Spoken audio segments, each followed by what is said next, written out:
کبھی آپ صرف کہہ دیں نا میرا رب میرے ساتھ ہے، اس لفظ میں اتنی طاقت ہے کہ دشمن ویسے زیر ہو جاتا ہے۔ زندگی میں کسی سے بھی لڑائی ہو تو اچھی طرح سوچ لیں کہ اللہ اس طرف ہے یا اس طرف ہے۔ اگر آپ زیادتی پہ ہیں تو پھر رب مظلوم کی جانب ہے۔ اگر اللہ کی مدد آپ کے ساتھ ہے تو دنیا کی کوئی طاقت آپ کو گرا نہیں سکتی، اور اگر آپ مظلوم کے مقابلے میں ظالم بن کے آپ کھڑے ہو گئے ہیں اور آپ نے رویہ وہ اختیار کیا ہے کہ جس میں مدد نہیں آئے گی، تو پھر یاد رکھ لیں کہ آپ کوئی بھی ہیں، کہاں بھی ہیں، آپ کمزور ہیں۔ طاقتور تھے ابتدائے اسلام میں، ظاہری طاقت تھی کفار مکہ کے پاس، وہ ڈنڈوں سے مارتے تھے غریبوں کو، ان کے ہاتھوں میں ڈنڈے تھے، پر خدائی طاقت ان مظلوموں کے ساتھ تھی۔ صاحب زرقانی نے لکھا ہے، حضرت زنیرہ رضی اللہ تعالیٰ عنہ ایک لونڈی ہیں، غریب ہیں، ماڑے دا کی کام محمد نس جانا یا رونا، غریب سادی بی بی اور لونڈی کنیزہ، ایک مشرک کی کنیزہ تھی، انہوں نے کلمہ پڑھ لیا، وہ ڈنڈوں سے مارتا، دروں سے مارتا، تکلیف دیتا۔ حضرت زنیرہ رضی اللہ تعالیٰ عنہ کو اتنا مارا۔ اب آپ ایک اور پہلو پر بھی غور کریں، مار بھی پڑ رہی ہے پر خدا ادھر ہی ہے، اللہ کی مدد ادھر ہی ہے۔ رب کہتا ہے کہ پہلے تو صبر کرنا، ان اللہ مع الصابرین، تو صبر کرے گا تو پھر رب کی معیت ملے گی، ذرا ٹھہرنا، تو تھوڑا ڈٹنا۔ ان الذین قالوا ربنا اللہ ثم استقاموا تتنزل علیہم الملائکہ، تو کہے اللہ میرا رب ہے، پھر تو پہلے ڈٹ، پہلے تو نے ڈٹنا ہے۔ ثم استقاموا، جو ڈٹ گیا، تتنزل علیہم الملائکہ، ڈٹنے والے کے لیے مدد آتی، پہلے تھوڑا ٹھہرنا پڑتا ہے، پہلے تھوڑا صبر کرنا پڑتا ہے، حوصلہ کرنا پڑتا، اس کے بعد مدد آتی۔ مار پڑ رہی ہے، مارا جا رہا ہے حضرت زنیرہ کو، ان کا مالک جو ہے ظاہری آقا وہ مار رہا ہے، یہ کنیزہ ہے، اتنا مارا ان کی بینائی چلی گئی، نظر آنا بند ہو گیا۔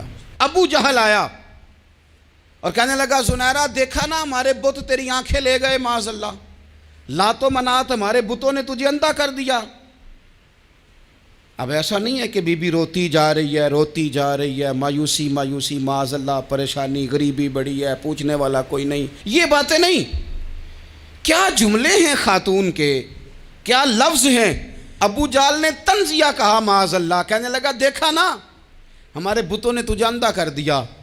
تو جناب زنیرہ آنکھوں کی بینائی گئی ہے اور رات کو گئی ہے، دکھ ابھی تازہ ہے، لیکن اللہ پہ جو توکل ہے، اپنے مالک سے جو رشتہ ہے وہ اتنا مضبوط ہے، اتنا طاقتور ہے، اس میں اتنی گہرائی ہے کہ حضرت زنیرہ بول کے نا اتنی قوت سے بولی، اتنی طاقت سے بولی کہ پورے کفر پر لرزہ طاری ہو گیا۔ فرمانے لگی تمہارے بتوں کی کیا اوقات ہے کہ وہ میری بینائی لے جائیں، یہ میری رب کی حکمت کا تقاضا ہے۔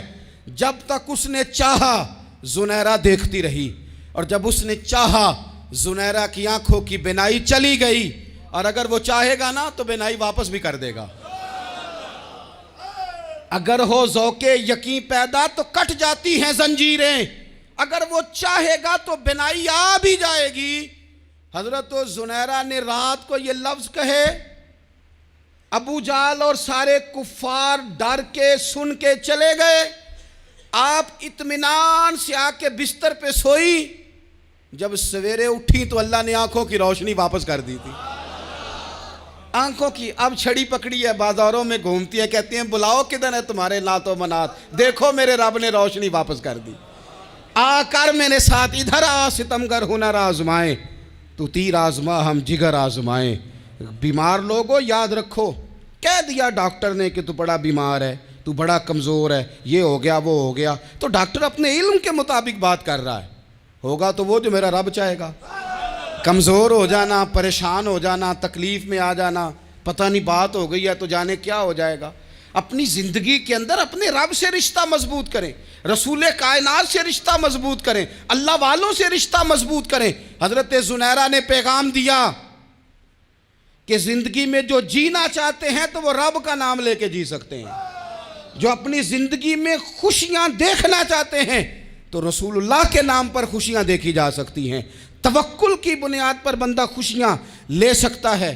اور اگر انسان میں توکل نہیں ہے تو پھر وہ اس کالے جادو سے بھی ڈر رہا ہے, وہ نیلے سے بھی ڈر رہا ہے, وہ پیلے سے بھی ڈر رہا ہے, وہ فلانے سے بھی ڈر رہا ہے, وہ میرے خلاف فلانا رشتہ دار سازش کر رہا ہے تو ڈر رہا ہے, فلانا میرے بارے میں یہ کر رہا ہے تو ڈر رہا ہے, وہ پتہ نہیں دنیا ادھر ہو جائے گی تو کیا ہو جائے گا. اٹھ باندھ کمر کیوں ڈرتا ہے, پھر دیکھ خدا کیا کرتا ہے.